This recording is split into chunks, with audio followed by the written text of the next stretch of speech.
আপনারা মিলাদুন নবীর জুলুস করবেন ভালো কথা, একজনকে গাড়ির উপরে কেন বসান?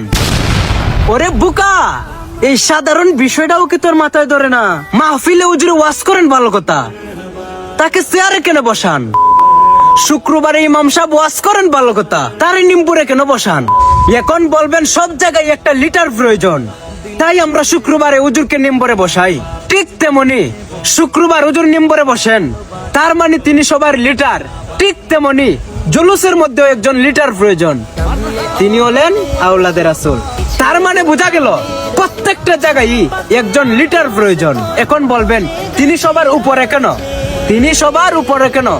এই পাগল, সবার উপরে যদি লিটার না থাকে তাহলে কিভাবে সবাইকে দেখে শুনে রাখবে? লিটারের কাজই সবাই দেখে রাখা। আর একটা কথা, মিলাদুন নবীর জুলুস আসলেই তাদের গা চুলকায়।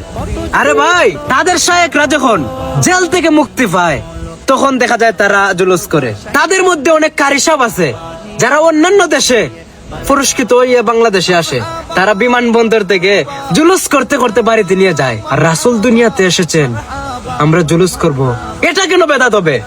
এটা কেন বেদাত হবে? আপনাদের কি কোনো সাধারণ জ্ঞান নাই? আরে পাগল, কুকুর পাগল হয় ভাদ্র মাসে, আর তোরা পাগল হস মিলাদুন নবীর মাসে। আহা।